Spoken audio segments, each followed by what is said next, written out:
Begin by introducing to you somebody who is in fact a real fighter. She's been fighting me for 30 years, usually wins. All right, she will make a great first lady. Jane Sanders.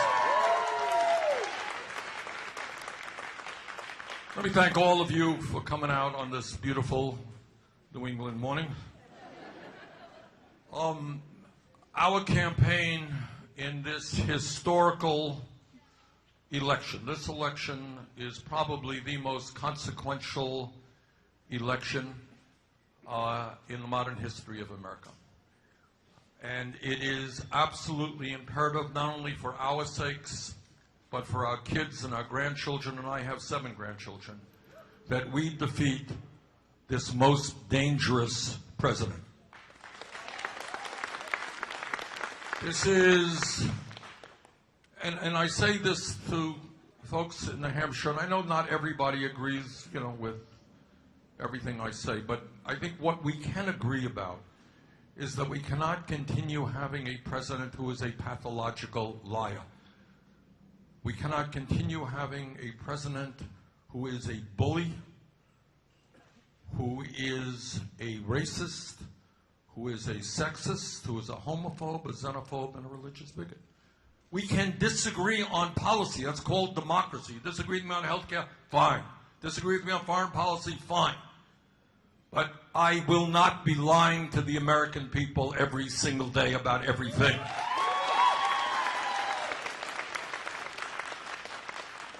And what I also will not be doing, which is what Trump is doing, is dividing us up. The function of a president, any president, you're conservative, you're moderate, you're progressive, is to understand that we are one country. Bring our people together. Don't divide us up by the color of our skin or where we were born or our sexual orientation or our religion. Bring us together. That's what a president should be doing.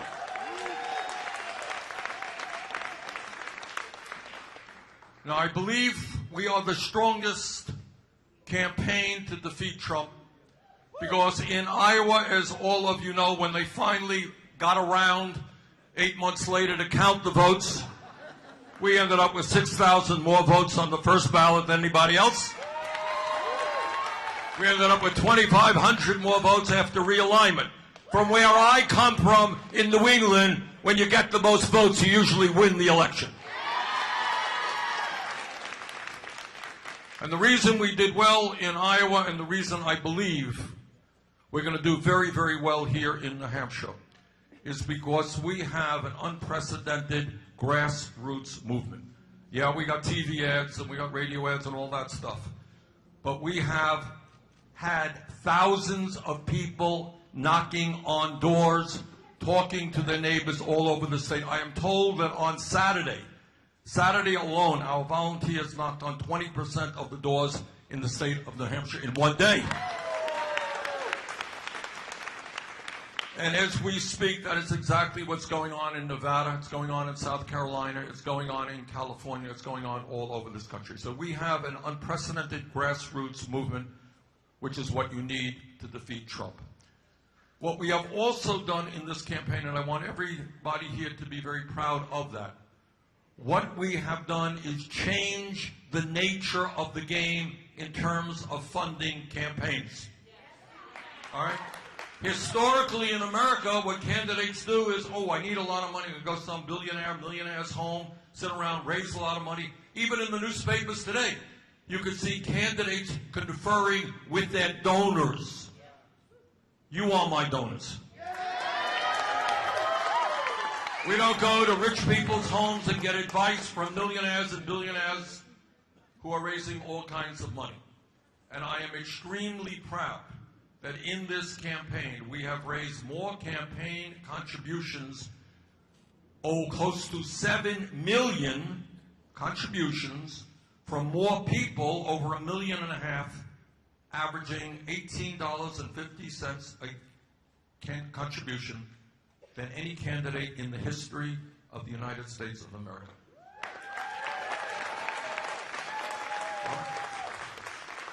So unlike Some of my opponents, I don't have contributions from the CEOs of the pharmaceutical industry, from Wall Street tycoons. We don't want their money. We don't need their money.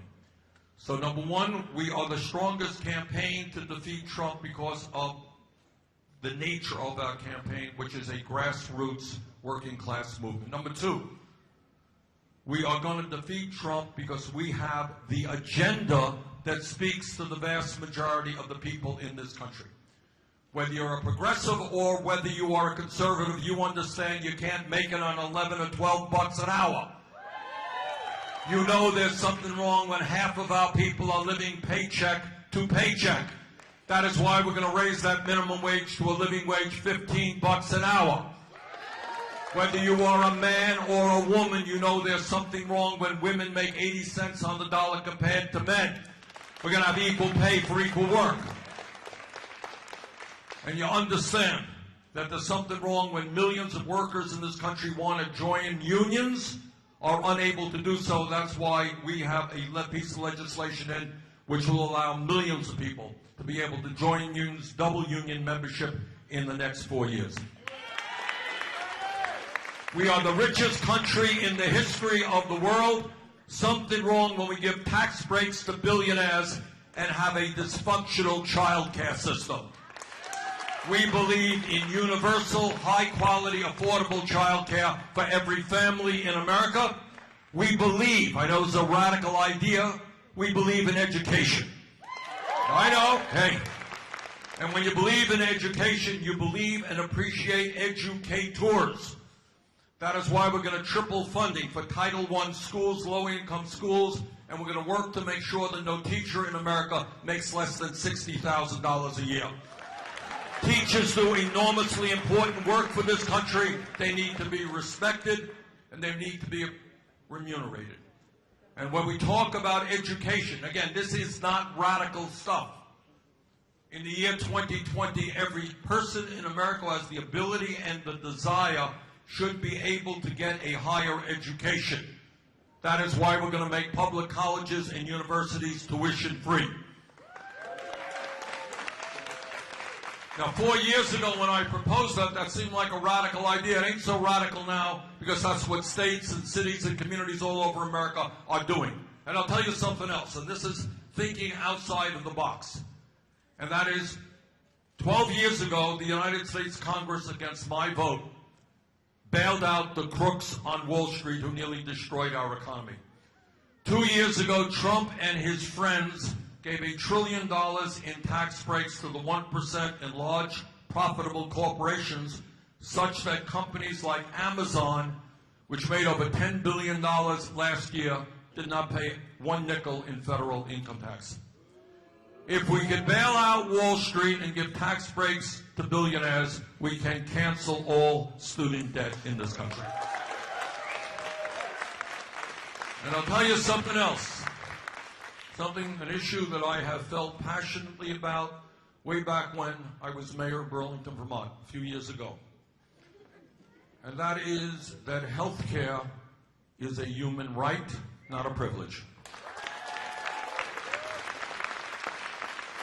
And we are going to end the disgrace, and it is a disgrace, of being the only major country that does not guarantee health care to every man, woman, and child. So let me be very clear.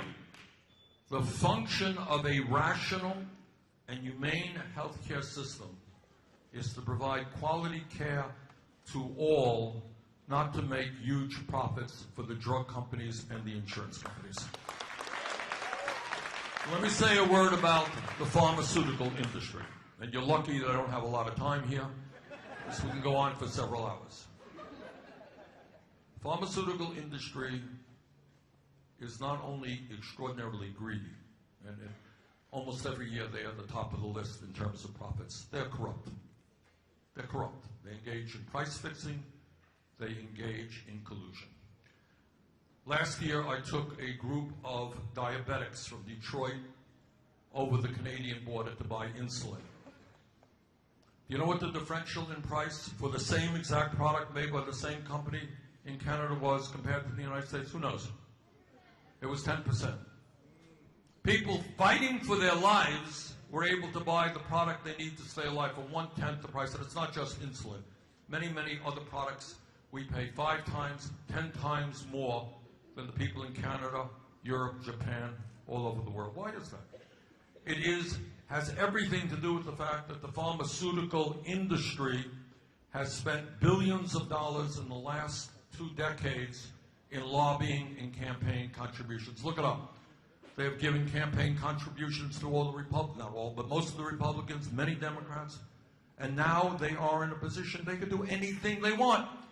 You walk into the pharmacist's office tomorrow, you can be forced to pay twice the price what you paid today, because there's no limit to what they can do. And on top of that, and I say this to the people of New Hampshire who have suffered through a terrible, terrible opioid epidemic, and I would be surprised if there were not people in this room who knew people who died or suffered as a result of this epidemic. The opioid manufacturers learned that the product that they were selling was addictive and was killing people. They knew that. You know what they did when they learned that? They hired more salespersons to sell more product. We will investigate them from a criminal perspective as well. But the bottom line is, this is a president who will take on the greed and corruption of the pharmaceutical industry. We will substantially lower drug prices in this country. And because health care is a human right, not a privilege, I want everybody in New Hampshire and Vermont, everybody in America, to be able to walk into the doctor's office when you are sick. And what Medicare for All is about, let's be clear, it's going to be about lives. You know, we're taking on a very powerful industry. Made $100 billion last year. Healthcare industry made $100 billion. We pay the highest prices in the world, by far, double what they pay in Canada per person on healthcare. And yet 87 million of us are uninsured or underinsured. 30,000 Americans died last year. They died because they didn't get to a doctor when they should have, because they were uninsured. 500,000 people went bankrupt because of medically related debt. That is insane. That is grotesque. We are going to pass a Medicare for All single-payer system so that you don't go bankrupt if you're diagnosed with cancer, so that you go to the doctor when you are sick, so that you can afford the medicine that you need.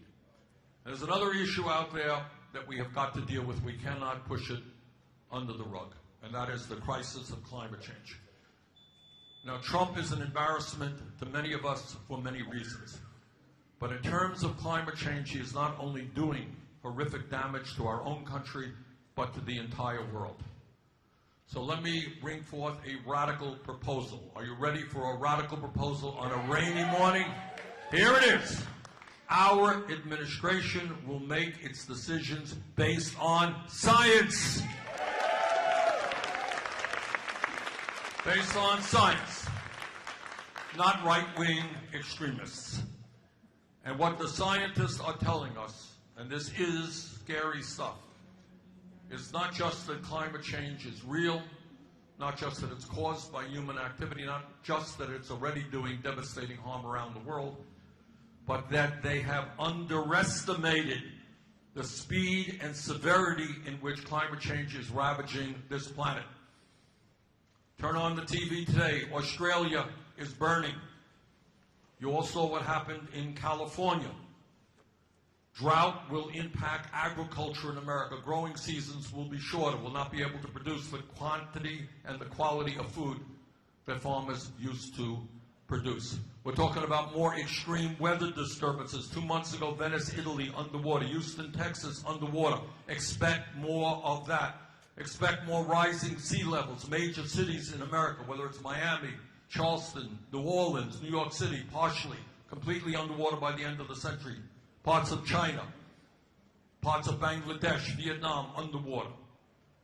We have a major crisis, and we, as an administration, will take on the greed of the fossil fuel industry We will transform our energy system away from fossil fuel to energy efficiency and sustainable energy. And when we implement the principles of the Green New Deal, we create up to 20 million good-paying jobs.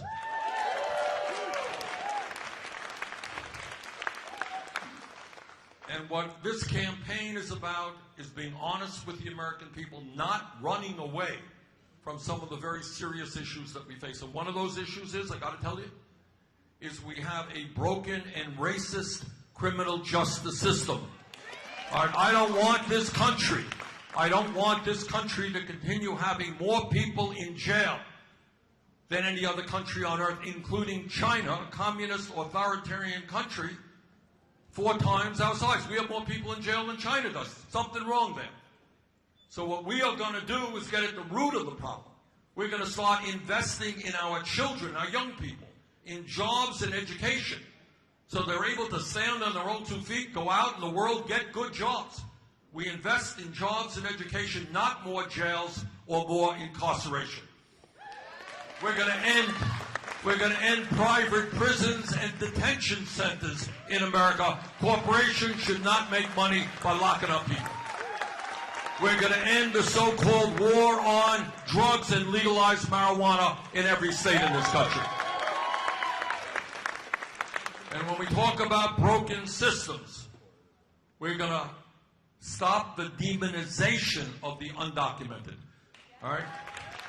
My father, I'm the son of an immigrant. I know a little bit about the immigrant experience. My father came to this country at the age of 17 from Poland, fleeing poverty and anti-Semitism, couldn't speak a word of English, didn't have much education in Poland. Never made any money here in the United States, but he worked hard, was the most proud American that anyone ever saw. We will not allow the continued demonization of the immigrant community. We will pass comprehensive immigration reform and a path toward citizenship. We will end a border policy which allows federal agents to snatch babies from the arms of their mothers. That's not what America is about. And on day 1, through executive order, we will restore the legal status of 1.8 million young Americans eligible for the DACA program. Now, all of us, no matter where we live in America, whether we're urban, rural, or whatever we are horrified by the level of gun violence, the mass shootings that we have seen. And over the years, there has been a big transformation, I think, in terms of how people respond to this gun violence. I know it's true in my state of Vermont. I think it's true here as well. So here is my promise to you. Our gun policy will be written by the people of America, not the NRA. And what the people of America want, whether in rural states like Vermont and New Hampshire, urban areas like Chicago or LA, there is a growing consensus. I'm not going to tell you everybody agrees on every issue, but there is a growing consensus. A, we must have universal background checks. People who have a violent past, engaged in domestic violence, should not own a gun. We've got to do away with the so-called gun show loophole. You can't avoid the background check. We've got to do away with the so-called straw man provision. You can't buy guns legally and then sell them to gangs and criminal elements. And I'll tell you something that's happened in the last few years because of the disgust that people are feeling about these shootings that we're seeing. People now believe something that I have believed for 3 decades, and that is we've got to end the sale and distribution of assault weapons in America.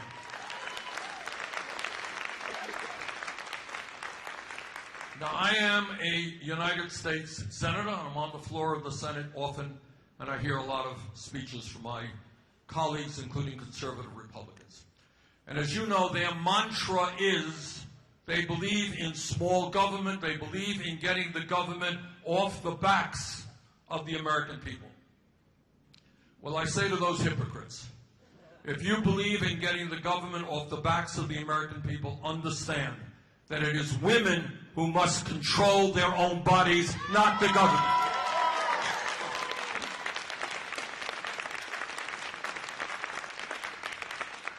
So my promise to you is that if elected president, we will never appoint anybody to the Supreme Court or the federal bench who is not 100% pro Roe v. Wade. We will move aggressively to codify, put into law, Roe v. Wade, and we will significantly expand funding for Planned Parenthood. Bottom line, women control their own bodies, not politicians. So here we are. Here we are in Manchester, New Hampshire, one day before the first primary in the most consequential election in the modern history of America, or maybe in the history of America. And what happens here in New Hampshire is enormously important. The whole country is not only looking at New Hampshire, in fact, the whole world is looking at New Hampshire. And tomorrow you have a choice. You have a choice about going forward and voting for a campaign which will defeat Donald Trump. You have the option to vote for a campaign which will not only defeat Trump, but which will transform this country. At the end of the day, we have got to ask ourselves some very hard questions. How does it happen that we have more income and wealth inequality in America today than any time in the last 100 years? Are we satisfied when 3 people own more wealth than the bottom half of American society? Are we satisfied when the top 1% owns more wealth than the bottom 92%, and 500,000 Americans tonight will be sleeping out on the streets or in emergency shelters? Are we satisfied when we have a situation where half of our people live paycheck to paycheck? And I know something about that because my family lived paycheck to paycheck when I was a kid. Where the working families of this country are struggling while the very rich under Trump are getting phenomenally richer. Are we satisfied when we're the only major country not to guarantee health care to all, where we pay the highest prices in the world for prescription drugs? No. Where we are denying the reality of climate change and not leading the world in dealing with climate change? So we got a lot of work in front of us. And what this campaign is about, as all of you know, the message of our campaign is not, hey, vote for me and I can do it all. That's not what I've ever said, and I don't believe it. The message of this campaign is us, not me. Why do I say that? Why do I say that? I say that for 2 reasons. Number one, I happen to believe that the function of human life is not what Trump thinks it is. Trump and his friends think that what human life is about, and that you are a success because you step on other people and you lie and you cheat and you make billions of dollars. Wow, I'm a success. We think differently. We think that we are successful when we reach out to human beings. When my family helps your family and your family helps my family, because we all got a lot of problems. We all have a lot of problems. That we're in this together as human beings in a very difficult world. And the second part of the us, not me, is a political understanding that you don't see in the media. They're not going to touch this. And that is dealing with the power structure of America. A lot of good candidates running. All of them are my friends. Great candidates have run in the past. And yet, why do we end up in a nation where so few have so much? Why do we end up in a nation where billionaires are buying elections? And what we have got to deal with is the understanding that real change in America, which is what this campaign is about, never takes place from the top on down. It is always from the bottom on up.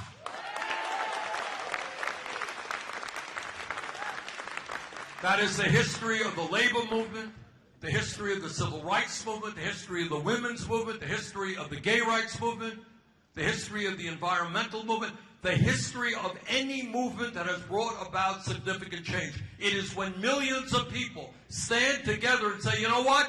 The status quo is not working. We need change. So what this campaign is about is beating Donald Trump, but it's more than that. This campaign is taking on Wall Street. This campaign has taken on the insurance companies and the drug companies and the fossil fuel industry. We're taking on the military-industrial complex.